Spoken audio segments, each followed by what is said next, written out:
Oi, gente, tudo bem? E aí, vamos lá, vamos falar o último dia de Memórias Póstumas de Brás Cubas. Vamos falar, né, sobre os últimos capítulos aqui de Memórias Póstumas. Vou deixar para fazer as considerações todas no final, tá? Vamos direto para os capítulos.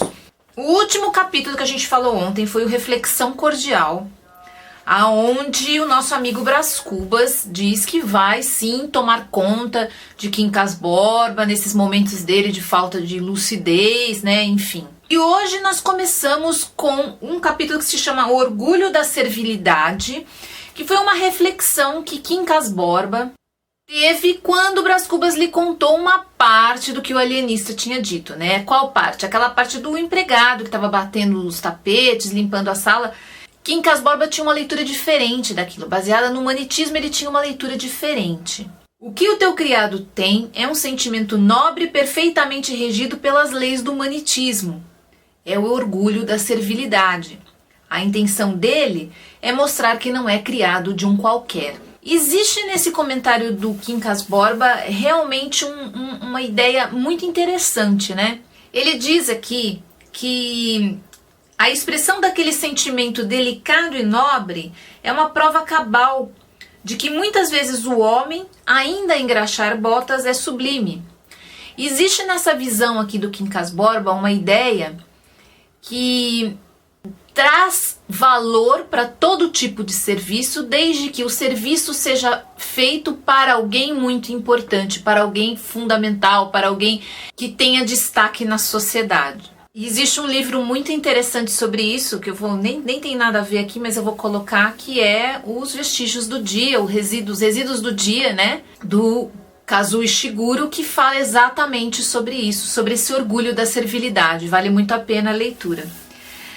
Mas continuando no capítulo seguinte, Fase Brilhante. Nesse capítulo aqui, Brás Cubas começa abraçando seu amigo Quincas Borba e dizendo que ele era sublime com aquelas ideias todas, com aquela filosofia do humanitismo. E aí ele conta para Quincas Borba o que o alienista tinha dito para ele a esse respeito, né, a respeito das suas ideias, que estava achando que o amigo estava ficando demente. Olha o que acontece com Quincas Borba. Não posso descrever a impressão que lhe fez a denúncia. Lembra-me que ele estremeceu e ficou muito pálido. Será que só eu percebi que existia uma ponta de maldade aqui do Brás Cubas contando isso pro Quincas Borba? Não sei. Eu senti aqui uma certa intenção escondida, velada. Ao mesmo tempo que ele abraça e elogia o amigo, ele vem com esse detalhe. Olha, o alienista disse que eu não sou louco, mas você? Talvez. Isso causou uma impressão tão forte em Quincas Borba que a gente sabe depois, né, o que vem acontecer com ele. Brás Cubas refaz sua amizade com Cotrim e começa a participar aqui de uma coisa que ele chama de terceira ordem terceira, melhor, né? Ordem terceira, que na verdade são ordens religiosas que praticam o bem, fazem caridade, né? E ele nos declara que esse foi talvez um dos períodos mais felizes de sua vida, nesse período em que ele se dedicava à caridade. Os quadros eram tristes, tinham a monotonia da desgraça, que é tão aborrecida como a do gozo, e talvez pior. Mas a alegria que se dá à alma dos doentes e dos pobres é recompensa de algum valor. Ele então nos revela que tinha sim uma grande recompensa cuidando daquela desgraceira toda, de pobre, de doente, enfim, ele teve um retorno com aquilo, né? E ele considera um retorno grande. Tão grande, ele fala, que me dava excelente ideia de mim mesmo. Quer dizer, naquele trabalho ele conseguiu se conhecer e conhecer um pouco mais de quem ele era. E dentro daquele trabalho também na terceira ordem, a gente vai para o próximo capítulo, que se chama Dois Encontros, porque graças àquele trabalho na caridade, ele conseguiu encontrar, pela última vez na vida, duas mulheres importantes. A primeira, Marcela, que ele viu morrer no hospital, da qual ele fala o seguinte: ah, linda Marcela, foi com uma impressão profunda que cheguei ao hospital onde Marcela entrara na véspera e onde a vi expirar meia hora depois, feia, magra e decrépita. Só que, graças a esse encontro com Marcela, ele acabou ganhando um outro encontro, né? Olha só. Visitando um cortiço para distribuir esmolas, achei. Agora é que não são capazes de adivinhar. Achei a flor da moita, Eugênia, filha de Dona Eusébia do Vilaça, tão coxa como a deixara, e ainda mais triste. Eusébia mantém a dignidade diante de Brás Cubas, lhe oferece a mão, eles se cumprimentam e ela sai calada, mas de uma maneira muito digna. Ela não fala com Brás Cubas e ele fica sem saber por que e como ela chegou àquela situação tão dramática.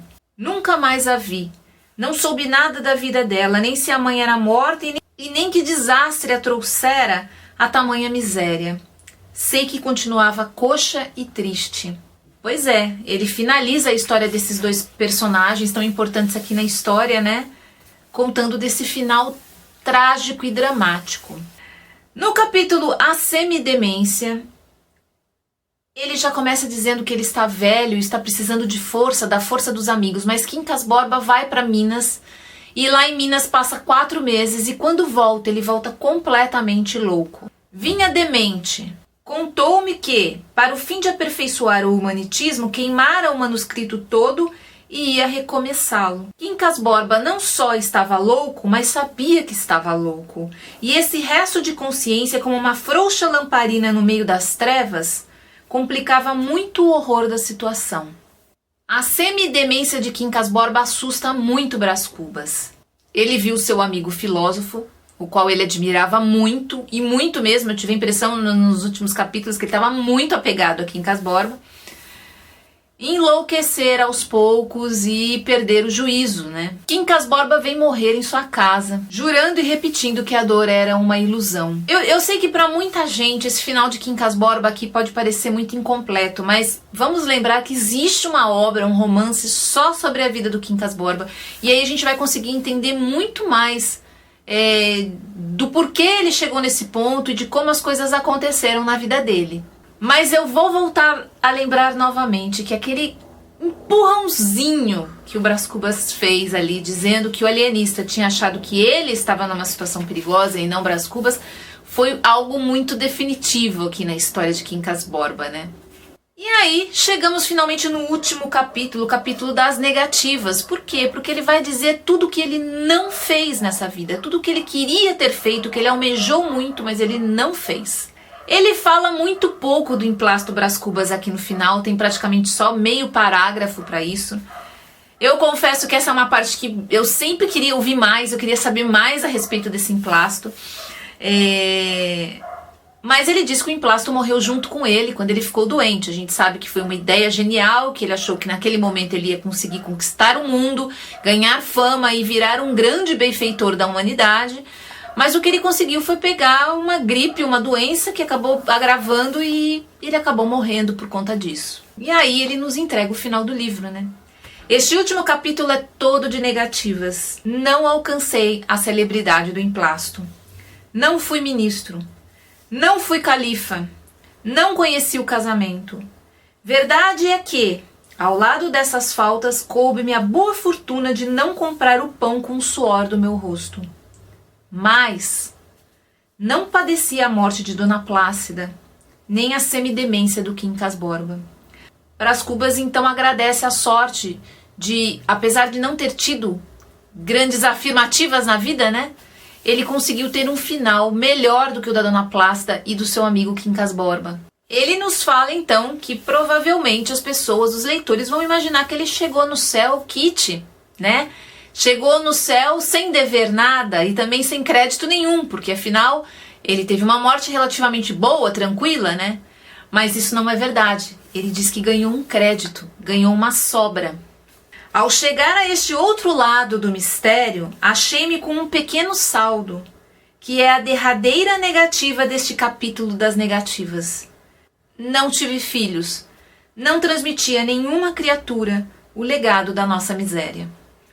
E essa talvez é uma das frases mais clássicas, célebres e lembradas desse livro, né?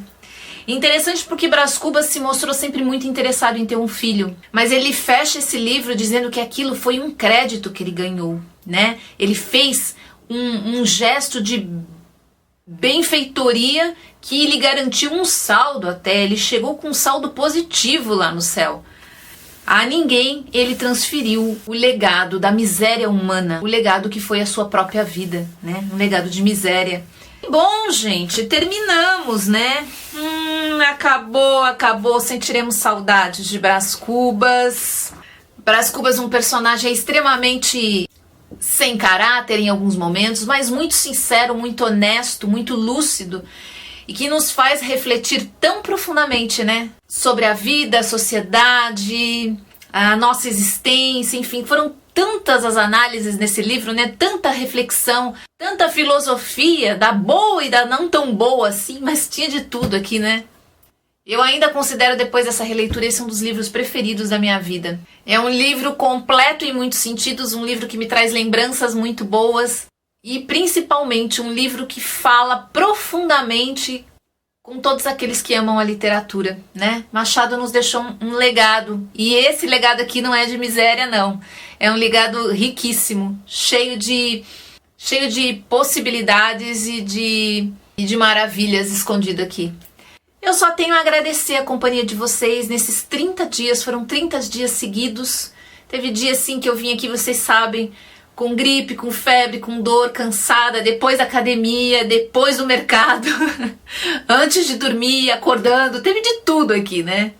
E vocês aí que me acompanharam ao vivo, vamos dizer, né, que acompanharam essa sequência de vídeos junto comigo, e eu sei que não foram poucos, eu jurava que eu ia ter tipo, sei lá, umas 10 pessoas, 15 no máximo me acompanhando aí todos os dias, mas para minha surpresa foi quase uma centena de pessoas, eu fiquei muito contente com isso. Eu queria agradecer realmente do fundo do coração a todos vocês, principalmente aqueles que comentaram, que trocaram ideias aqui comigo. Vocês não me deixaram falando sozinha, gente. Super obrigada mesmo. Essa é a minha segunda experiência de diário de leitura. A primeira foi no Snapchat com Macunaíma. E agora aqui no YouTube, um impacto completamente diferente dentro da minha rotina, da minha vida, né? Porque o Snapchat é muito mais fácil de fazer essas coisas, mas eu achei que valeu muito a pena, porque a gente tem agora aí uma playlist. Sempre que você quiser reler, ou alguém quiser reler ou ler a obra pela primeira vez, pode vir aqui trocar ideias com a gente, né? Não só comigo, com... Gente, é isso. Muito obrigada. Obrigada mesmo de coração pela companhia. Machado continua, o projeto Mais Machado continua. O mês que vem eu vou dar um tempo, né? Agora em julho, mas em agosto eu volto lendo Histórias Sem Data, mas aí não mais com diário, tá?